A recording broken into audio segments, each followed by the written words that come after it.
We're here with Coach John Turek of Dallas St. Mark's. And before we get into your success at St. Mark's with track and field and cross country, Texas greatest athlete, etc., let's talk about a decision that just came down from your governing body, which is the SPC, who has decided to cancel all fall championships. So what is your response?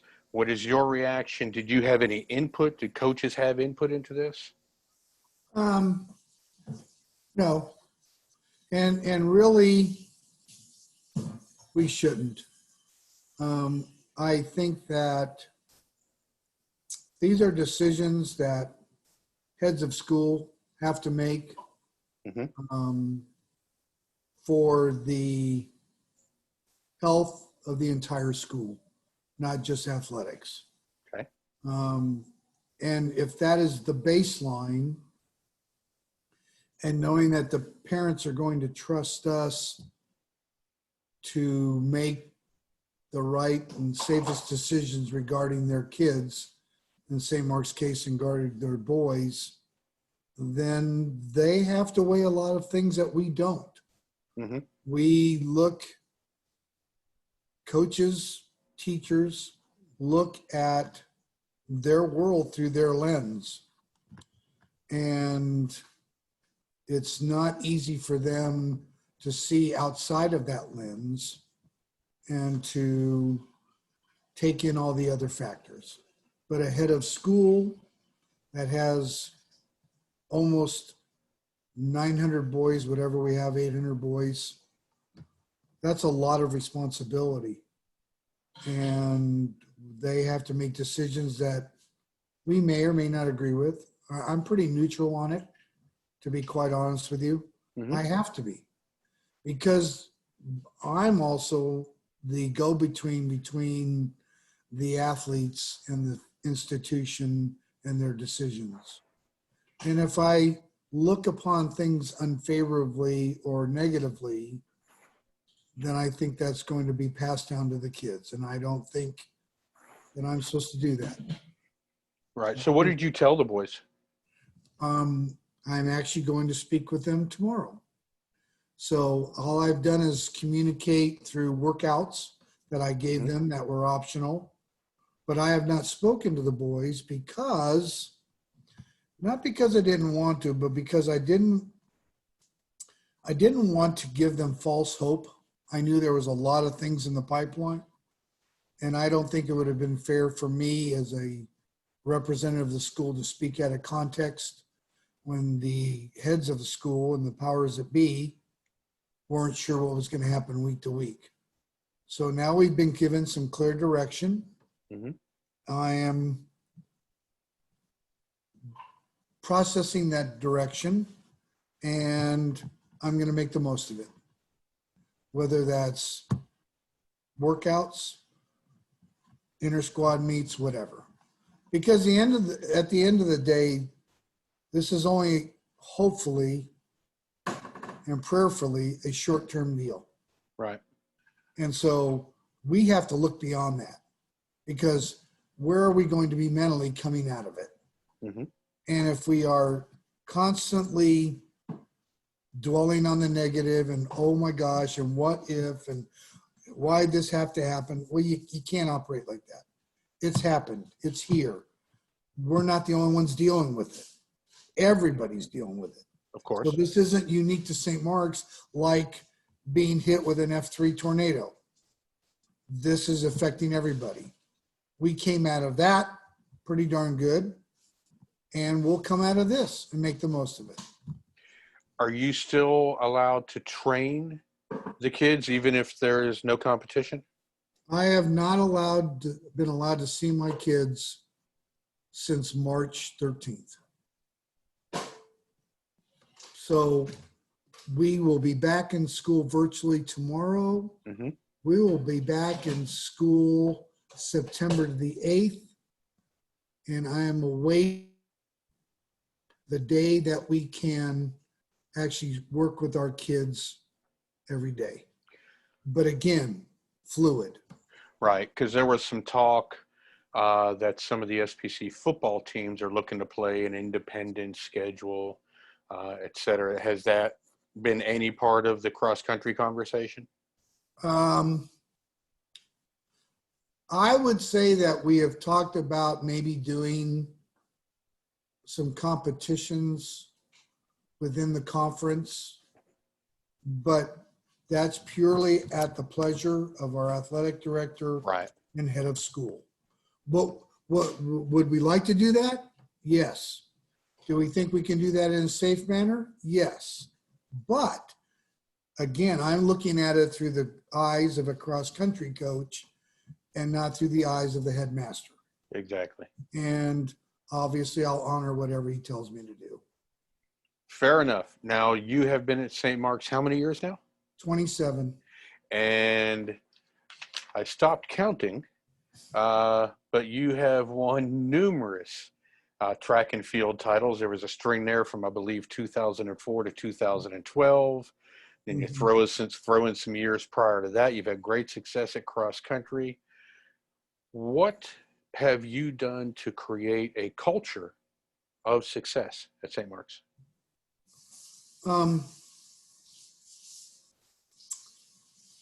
Every school, I think, has bars that they want to reach. Mm-hmm. And obviously, the bars at St. Mark's are very high in almost every area. And what I have tried to instill in the boys is if you're going to do something, do it well. Don't just go through the motions. And just because you're St. Mark's that they're going to hand it to you. We have worked very hard at trying to promote, if everybody does their job, then the team will succeed. Because as much as track and field and even cross country are considered or presented as individual sports, Right. you can only win as a team. So the total is the sum of all its parts. So it is imperative to me that make sure that we have balance every year, that we develop each boy to their fullest potential. We have a no-cut policy. I've had guys come out that when I first saw them, I didn't think there was much there. But they, you show up, you work hard, you put in the time, you're going to get better. And those are probably some of the kids you have fondest memories of. Oh, no doubt. One of my most favorite stories, and I still tell it to this day, and he graduated, I'm not going to tell you his name, obviously. He graduated in the late 90s. Okay. And this young man was not very talented at a middle school, but he was brilliant. He was the lead in the play. He was the lead of our Jets team. He was scholastically at the very top of the heap, but he worked very hard. Mm-hmm. In fact, he was the lead in the play, and the play at our school worked in conjunction with our sister school, Hockaday, and always ran over into the start of the spring season. And he said, "Coach, I have to be the lead. I'm the lead in the play. I have to be there every day." I said, "Sure. Would you mind waiting an hour for me after my rehearsal to come and work with me in the hurdles?" And wow. I said, "Sure, let's do that." We did that. We did it for 4 years. He was the lead for 4 years. A lot of work, but it was worth it. So senior year, he wins the 300 hurdles at the SPC championships. Oh, wow. And finishes it with a time that's in the top 5 at that time, all time at our school. And it was an amazing accomplishment. I mean, from where he started as a freshman. And so I'm not going to get emotional here. I've said it so many times, but at his acceptance speech as the valedictorian, he gave a speech Of course. about all the things that he was involved with at St. Mark's. He goes, but the greatest joy I had was winning the 300 hurdles at SPC. And he said, it's because the thing I had to work hardest for. And it gave me great satisfaction. At that point, I had been at St. Mark's about 5 years, 6 years. That clearly sent a message to me of why I was coaching at St. Mark's, and why I do what I do. And that about wraps it up. I mean, in terms of what I get out of it is what I put into it. I have a saying on my desk that says, when I walk out on the track, I am the heart and soul of this team. And they know it. I bring it to them. I'm extremely passionate, as you well know. Yes, sir. But there's never any question about my loyalty to the kids and trying to make them the best they can be. And they feel that. And I think that's what helps it. I can vouch for that. And no doubt about that. Now, you are a former decathlete, correct? Yes. Not a very good one. Of the events, which is your favorite? Well, it'd be real easy for me to say the long jump because that's the event I was best at. Okay. But I did enjoy that, but I really enjoyed hurdling, and I really enjoyed pole vaulting, which was my nemesis for many years. But when you get it right, it works. No doubt about that. Now, you've also started Texas Greatest Athlete, a competition for the multi-event kids in the state of Texas, who, let's face it, don't get a lot of recognition in our state. What are some of your favorite memories from that? And then what can we look forward to in the future with this competition? Texas Greatest started in 1999. Okay. Out of my passion for the combined events, obviously. I started with two guys, Richie Mercado down in St. John's, who's one of my closest friends and my biggest rivalry in the SPC, but they go hand in hand. But he's a great guy. And John Green, one of my mentors up in Colorado. And the three of us started out with just high school kids, and it was a clinic / competition in which they could actually come a couple of days early. We would teach them events, walk them through it, and then during the competition, the three of us would float around and help these young men and women do the events and compete. There were a lot of great times in that span, obviously. I think I've only missed 2 years, 2005, and obviously this year. But in 2006, I was an active member of the combined events, decathlon and heptathlon committees for USA Track and Field, and I was approached about maybe expanding the meet to Olympic hopefuls, developmental, that type of guys. And I brought them on board and made it a 2-part competition. And I have really enjoyed it is a labor of love. I love it. And it brings me great satisfaction to help the kids and young adults for opportunities to compete and treat them with the respect that they should be given. Because anybody who does 10 events on the men's side, 7 events on the women's side over 2 days, they go to these big meets and they're often treated like another event. Right. And that's my dog, Jackie. And they come here. I remember the first couple of years I hosted the emerging elites, and I had lunch for them. And I paid for their hotel rooms, and I gave them dinner every night. They were thinking they were in another world. And they said, we've never been treated like this. And so that gave me great satisfaction to see the smiles on their faces, to see the same guys and girls come back year after year, and to see it blossom, to see the interaction between high school athletes and elite athletes. Trey Artie was an active participant for a number Oh of yeah. years. Oh yeah. And he bent over backwards to help the high school kids. And Jake Arnold, and I can go on and on. We've had a lot of great older athletes that ended up being mentors. And so those are things that I take once in a while, not once in a while, every year, and just and embrace those. And then about 3 years ago, the Southwestern Track and Field Coaches Association approached me on how they could be involved in the meet and make it a learn by doing for officials. Right. And it took off like wildfire. We had tremendous support from that.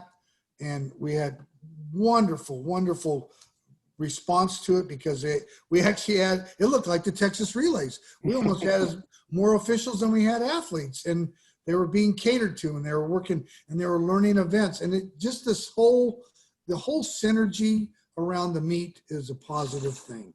And I love it. Yeah, and I can't wait for it to come back. Yeah. Next year. It is a lot of fun. All right, so I'm gonna put you on the spot here. You are now in charge of track and field, high school track and field in the state of Texas. What changes are you making to our sport? Man, That's a loaded one. I know who I'm talking with. that's a loaded, because there's a lot of thought that has to go into that.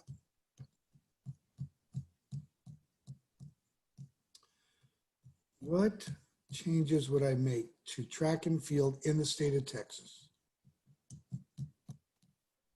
No, boy, that's a catch-22. Man, Stuart, that is a tough question, because I know what my heart wants to say. My heart, I don't. Ooh. How about I'll just give you one of my tidbits. Okay.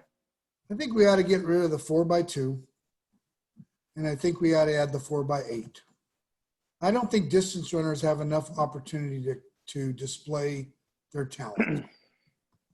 And I think that if you have 4 really fast guys, Mm-hmm. you could potentially score 60 points at the state meet in 3 events and possibly win the title. No doubt. I don't know if that's representative of the depth and talent of a team. I understand why they do it. In fact, how many states still left count relays as double? 2, us in Oklahoma, as far as I understand. That's as far as I know. I wanted reaffirmation. I think when you do that, so that was to be the other bomb I would drop. I Right. would eliminate double points. And here's why. Not because of anything specific at a school, Mhm. but when you count relays as double, you have told the coach or coaches that relays are more important than individual development of the athletes. And if you know me as you do, I am extremely passionate about development of the athlete, Correct. because the onus is on us as high school coaches to prepare his or her athletes to compete, not all of them, but a lot of them, to compete at the next level. Mm-hmm. With that onus comes a responsibility to coach that athlete with good technique, to develop them without running them into the ground Right. or jumping them into the ground, and prepare them to succeed at the next level. Because I don't know about you, in the SPC, I get my kids for 13 weeks every year, literally. Mm-hmm. 13 weeks. First week in February till the first week in May. 13 weeks. I don't know you, but that's not a whole lot of time. We are afforded a little bit more time in TAPS. Right. So given that scenario, I have to create training cycles, progressions, mesocycles, microcycles, all to fit in a 13-week period. And sometimes I'm getting these guys coming, somebody's at the door. Wow. All right. And so I'm trying to prepare these athletes to peak at the SPC champions. The uniqueness of the SPC is that I don't have a district. I don't have a regional. I have a conference championship. One meet. That actually makes my job easier. So, but there's a lot that goes into that. So that's part of my reasoning.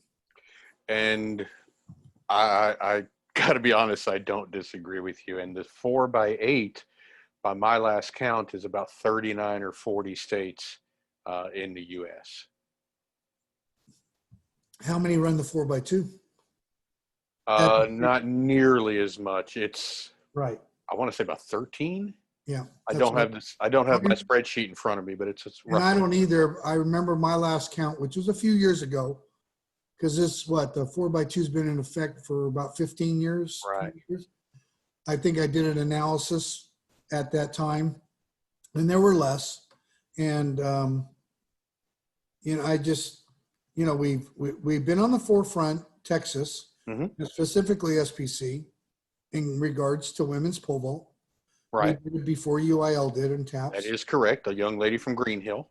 Right. Women's triple jump, which they don't even do in Oklahoma, I found out. That is true. Not found out, but so the SPC has been the leader, and we had a choice around that time, and we always had the 4x8 for as long as I can remember, and we kept it.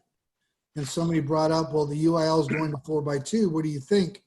And overwhelmingly, all the coaches in our conference said 4x8 works for us. It's, the distance runners have 3 events, 8, 16, 32. Right. They don't have a relay. Sprinters already have the 4x1, the 4x4. So in trying to balance all that, that's how I feel about that. I understand completely. Have you ever been offered a collegiate position? I was a college coach before I came to St. Mark's. Well, since St. Mark's, my apologies. Yes. Just yes, and we'll leave it at that. Just yes, and we'll leave it at that. All right. Now, you also have a lot of success as a private coach. Yes.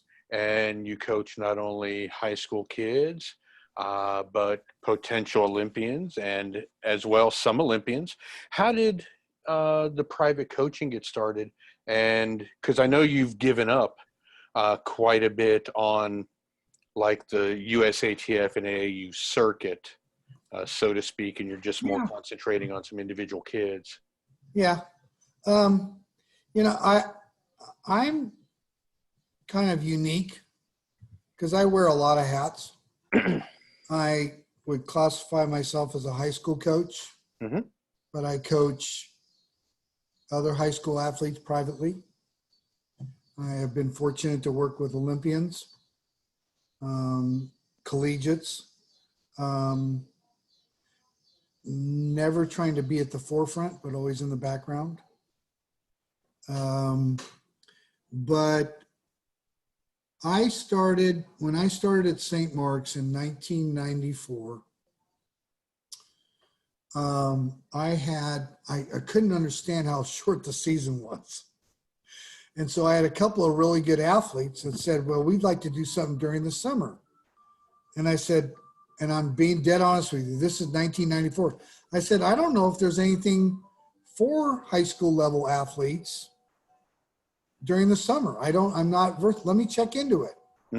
So I checked into USA Track and Field and found this whole junior Olympic program. I said, wow, that's pretty cool. So I started a track club. And I think I had my 800-meter runner, and I had a distance runner and a steeplechaser and another couple of kids from St. Mark's. And then, unsolicited by me, I had this young lady walk up with her grandfather. And her name was Lauren Leverton.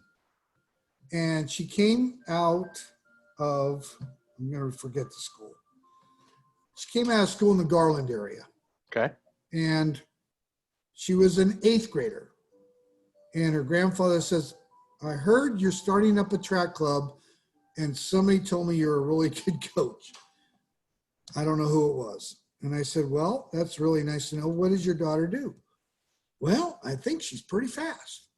And I went, you know how many times you hear that story? And I Fair said, enough. really? Well, how fast? Well, she beat all the boys in her junior high. I said, really? That's pretty fast. Because by that time, the physical levels start to change and boys catch up to girls. Right. And I said, well, I'll tell you what, I'll try her out for a couple of weeks and I'll let you know. And this girl hit the track and was the fastest darn girl I had ever seen. And I coached college for 10 years. And I just said, oh my God. Well, she evolved into a pentathlete and then a heptathlete. And that started the whole cycle. The club grew and grew and grew. And it wasn't relays. It was all individual events. Mm-hmm. It was all throws and jumps and hurdles and things like that. And so people started noticing the technical work I was doing and all that stuff. Anyway, the track grew, the club grew, and at what point it was me and 35 kids. That was in 2001, and I was overwhelmed. And so I started to taper down after that. And then one particular summer, I was gone almost all summer for meets, and I was just worn out. And I just said, I've had enough. So I was going to retire, and I sold the club to Chad Andrews, Right. which became Texas Express Pole Vault Club. Mm-hmm. I had coached Chad in high school, and I felt I left it in very good hands. And I kind of walked away, and it was kind of cool because I only had like 1 or 2 girls for a couple of years. And I was like, oh, this is good. Well, then people started knocking on the door. And I do view what I do as a godsend. I think he tells me what to do. And I do not recruit. But people come to me, and once in a while I turn them down, but most of the time I'm there for them. Because I think there's a reason they're there. So it works. I'm currently working with about 5, 6 high school kids and a couple of collegiates that come home, Mm-hmm. on their break. And I feel very fortunate. I love what I do. I can't ever imagine myself not doing it. And my wife would attest. I would tell you that if it wasn't for private coaching, I don't know how I would have gotten through COVID.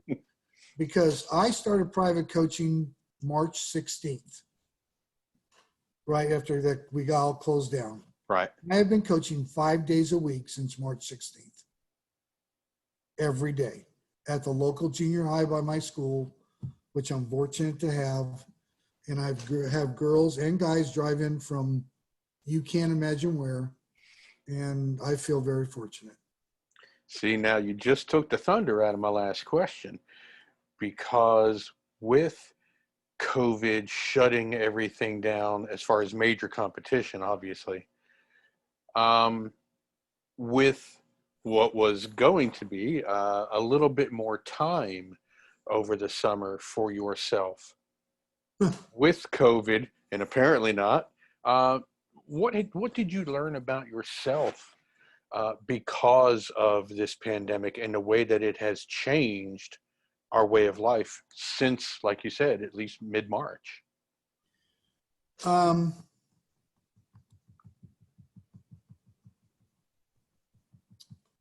I know that when I go back to school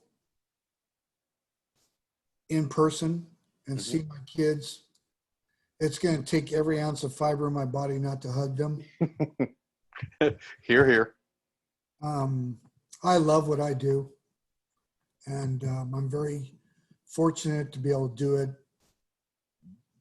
in the arena I've done for as long as I've done it, and probably will always continue to do it, because if you love what you do, it's not work. And so, but we have been, the girls that I work with currently have been fortunate, knock on wood, grace of God. They have not ever been sick. Mm-hmm. None of them got sick. And we were our own little bubble. And I think that's what made the parents happy too. Because it got their kids out of the house 2 to 3 hours every day. They knew the girls were going to a safe environment, Right, where other kids were healthy. And so there was an escape for these athletes. I mean, I have 2 girls that drive in from mid-cities. I have a boy that drives all the way in from Weatherford. oh wow, I have a young lady that drives down from Sherman. Not every day, but 2-3 days a week. And to see them willingly drive that far to come and train, to be with the girls who are very positive influence, to see that whole synergy kept me together. And it didn't make you oblivious. It made me actually very aware of the times we were in. Because here I was working with a group of kids, and I couldn't work with the kids at my own school, my own track. right. So when I go back, there will be a greater appreciation for what I've been given, for the kids that I have. I don't know if there'll ever be a bad day again. I'm sure it'll come, but I'm saying I'm just looking at the world a little differently in that respect. Well, you told me a few weeks ago you are the eternal optimist, and it definitely shows. Well, I think it's going to be. I think we're going to be fine. I think it's. I think that it is unprecedented, but we've gone through much worse and come out better. And I'm just not going to dwell on what we can't do. I'm going to dwell on what we can do. You're right. It's beyond our control. Right. I mean, I've got girls going to a track meet this weekend in Marble Falls. I've got a boy that will be down there too. And the girls are excited. I said, how could you still be excited? It's the end of August. I said, I'm tired. I usually take the whole month of August off. They go, Coach, it's our last chance. I went, good enough. We're gone. So, you know, those are the things. I mean, I have been very fortunate in my career. I've had a lot of great athletes that made me look good. And, you know, it's so funny because the line I've been using in the last year or so is, you're only as good as the athletes you coach, right? Well, I've been through, you're a combined events coach, you're a high jump coach, you're a triple jump coach, you're a throwing coach, you're a hurdle coach. And I said, yep, I'm all of those, but it depends on who I'm coaching at the time. And so, you know, it's fun. It definitely has changed perspective for me. Mm-hmm. It hasn't changed my intensity. It hasn't changed my passion, but it has changed my outlook. That's a fair answer. And on that, I am going to say thank you for giving us about 40 minutes of your evening. Wow. I know the dog in the background has missed you. Yes. Jackie, it's been a while. And I look forward, as always, to seeing you on the track. Hopefully the indoor season will treat us well. And, you know, Texas greatest athlete, I look forward to being there again. June, wait a minute, June,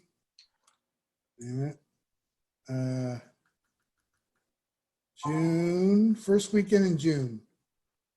June 5th and 6th. There it is. June Okay. 5th and 6th, Texas greatest athlete. Thank you very much for this opportunity. Coach, you have a wonderful evening, and we'll talk with you soon. Thank you very much. Bye-bye. See ya.